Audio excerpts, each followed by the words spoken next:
Take me up!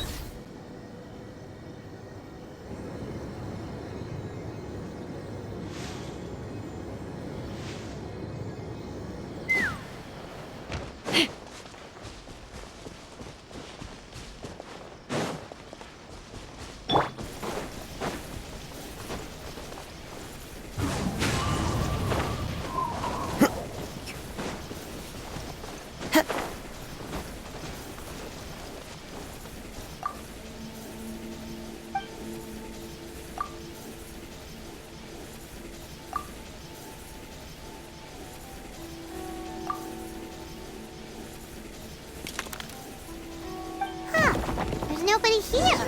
Just this box. Let's see what's inside.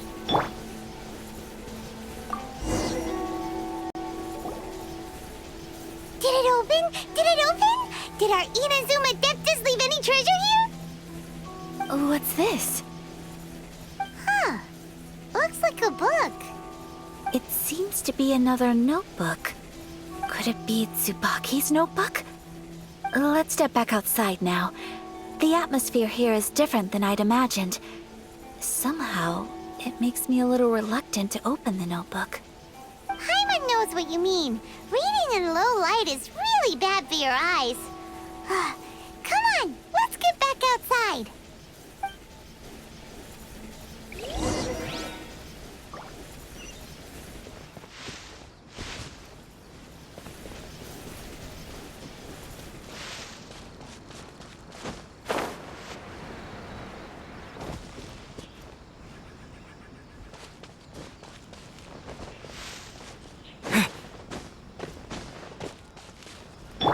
Let's fly!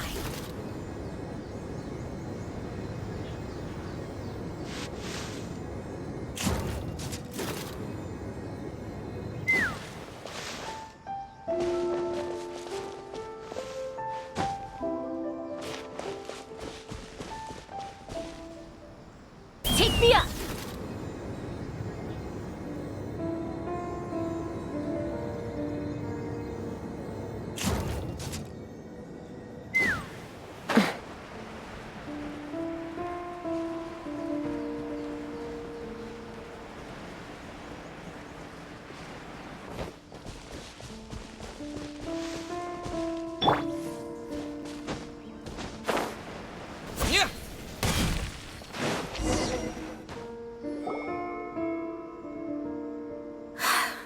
Here will do just fine. All right, let's see what the notebook says. Ooh, Paimon bets it's all about mysterious treasure. Ah, so exciting! What is it? Why are you whispering all of a sudden?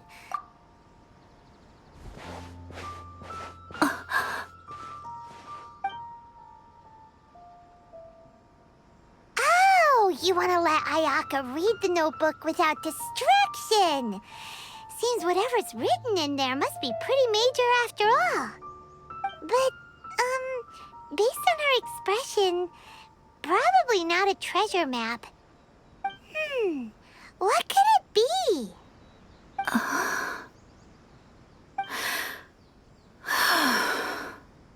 Traveler, Paimon, sorry to keep you waiting so long. No worries, it wasn't long at all. You're a very fast reader.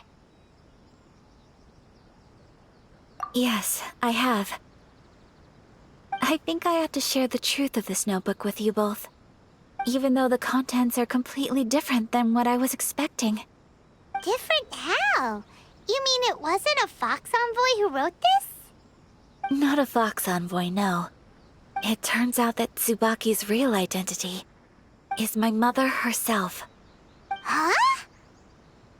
Surprised? Me too. But that's what it says at the very beginning of the notebook. Tsubaki and I are the same person, and yet we are different. When I become Tsubaki, I stop being Kamisato Kayo and become the most ordinary woman in the world. What follows in these pages is the ordinary, everyday life of a regular person. Nothing more, nothing less. This notebook is, for the most part, A collection of my mother's musings, both private and trivial. All of the things we thought were about Tsubaki were in fact about my mother herself. So, that means that the kimono design and the international dishes... Are things that my mother wished to try, yes. I'm sure this all sounds utterly bizarre to you, but to me at least, my mother's behavior is completely understandable. Or to put it another way, I actually have another side to myself as well. I was at a loss for words when I started reading the contents of the notebook. It almost felt like someone had looked inside my mind, examined my thoughts, and then written them all down on paper. Ayaka. From the moment my mother married my father, she became the mother of the Kamisato household. And with that came all sorts of duties. At the same time, the prestige of the Yashiro Commission brought its own share of responsibility. On top of that, every action she ever took was seen as representing the Kamisato clan. People were always watching her. Under such circumstances, she never had much time to do the things she really wanted to do. After my parents passed away, Ayato and I took over responsibility for the affairs of the clan. We ran into all sorts of difficulties during that time. I'm not sure if people outside the clan could ever imagine what it was like. Every time I found myself up against a difficult issue, I'd ask myself, did my mother go through this too? What would she have done in this situation? Maybe it's because it had been so long since I last saw her, but somehow, all that was left of her in my mind was the side of her that inspired awe and commanded respect. But my image of her was incorrect. When I read this notebook, I realized she was just like me. Underneath whatever position she may have held, she was just an ordinary person. She liked pretty kimonos. She wanted to try food from different places. She yearned to see sights she'd never seen before. Maybe this all sounds immature to you, but I feel just the same way. I want to live life not as Kamisato Ayaka, but as an ordinary woman. Mother wrote that she'd always wanted to go to a local Inazuman festival.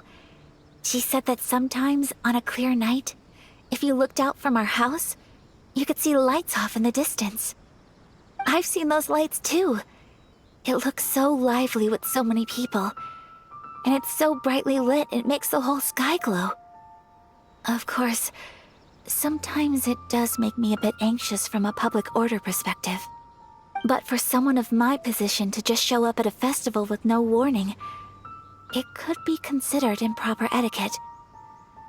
Especially in my parents' generation, when the Yashiro Commission didn't have a particularly close relationship with the populace.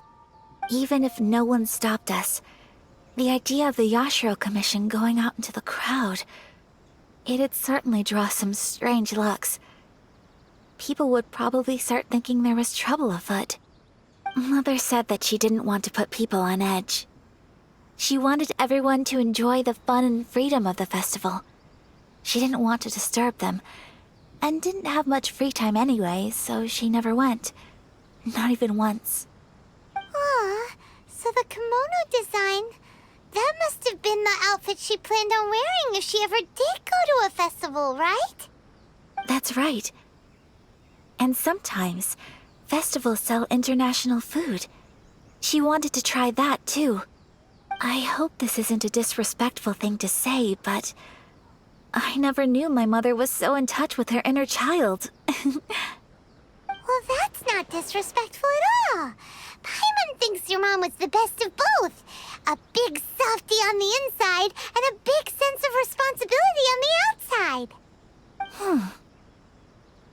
Without knowing it, I've ended up fulfilling several of my mother's wishes already. But going to a festival is the one thing that I cannot do for her. Perhaps this is one thing that can simply never be.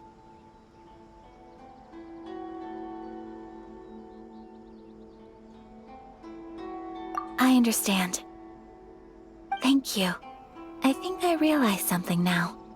Mother and I are so similar in so many ways. The things she faced are things that I too will go on to face. She chose to place her unfulfilled wishes onto the identity of Tsubaki. As for me, I've already decided. Oh, so you decided on an alter ego too?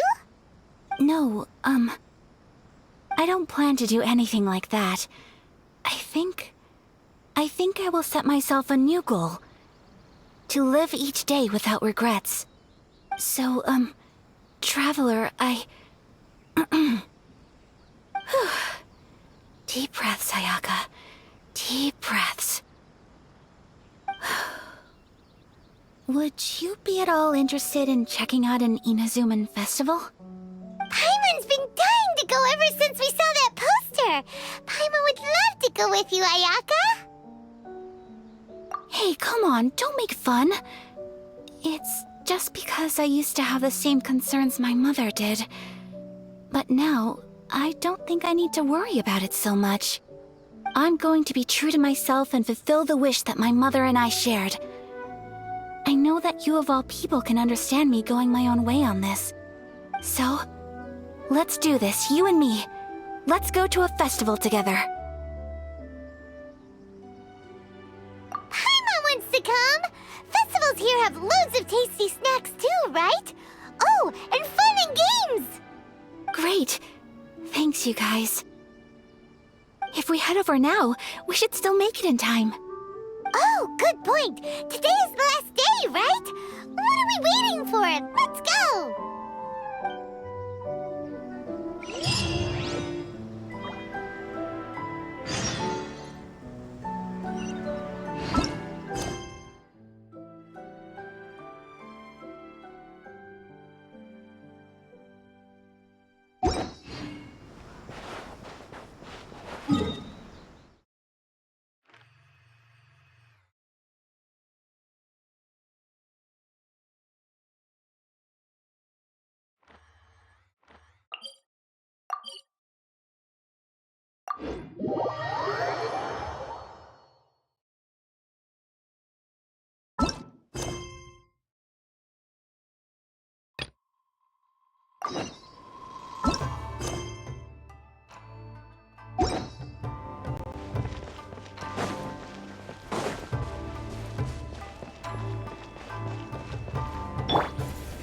One with nature.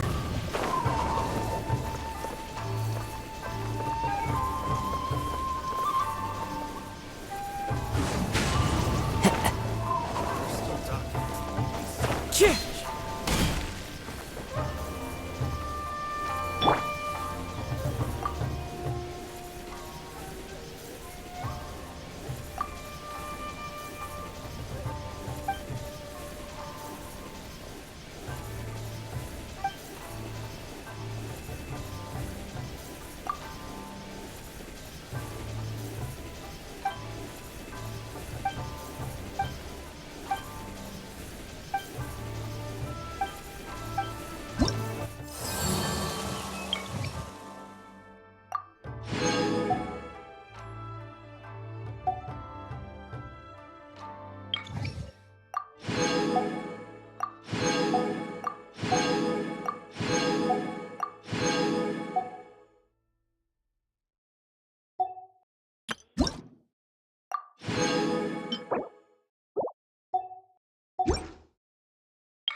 We're still talking.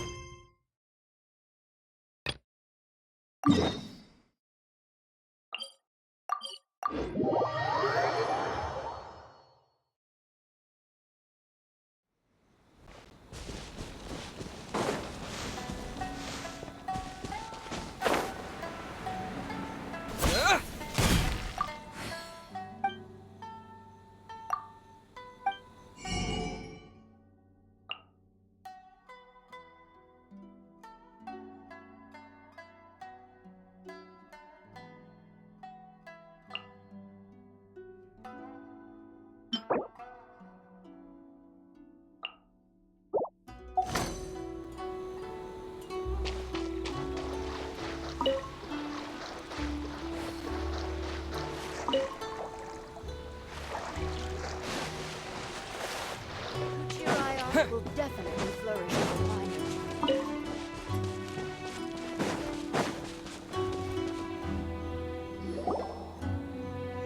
We're looking for the Great Mujina Yokai! Do you know where it lives? Great Mujina Yokai? What's that? Huh? You've never heard of it? It's a sneaky monster that goes around playing tricks on people. It's got magic powers and can even shapeshift into anything it wants. One time, the Great Mujina Yokai stole some rice from our house. And this other time, it pushed my dad into the river. Sounds like a very naughty little monster. 'Cause we finally found out how to chase it away. My dad said that the Great Mujina Yokai likes to play tricks on people who stay out all the time and don't come home when they're supposed to. So all we need to do is chase it away. Then we can come out and play whenever we want. This monster sounds scary, though. Aren't you guys afraid? Surely your parents must be worried about you. Oh, not really. I told my dad that I was gonna find the Great Mujina Yokai with some friends, and he didn't even say anything. So we think it must be weak right now. It's probably hiding away so it can rest. Yeah, so as long as we get home before it gets its strength back, we'll be safe. Something sounds very strange about all this, but Paimon can't say exactly what it is.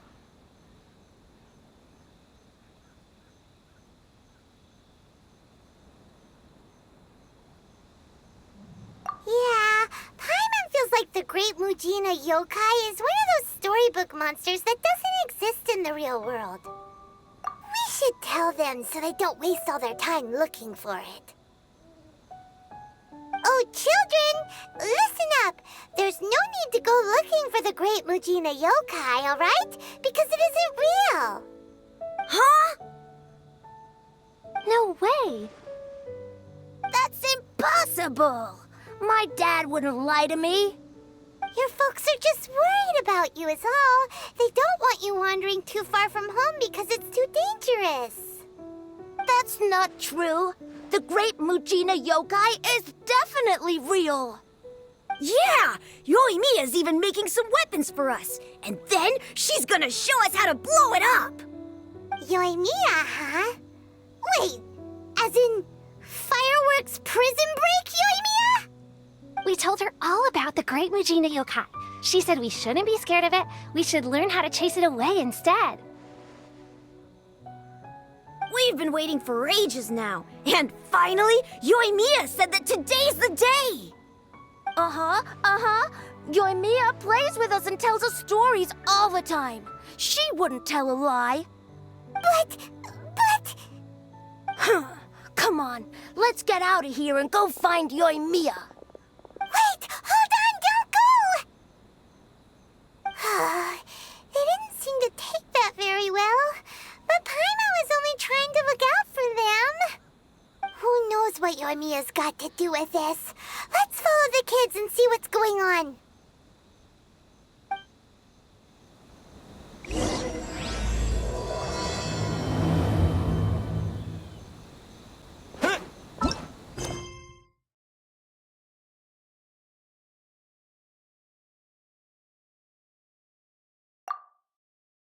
Yeah.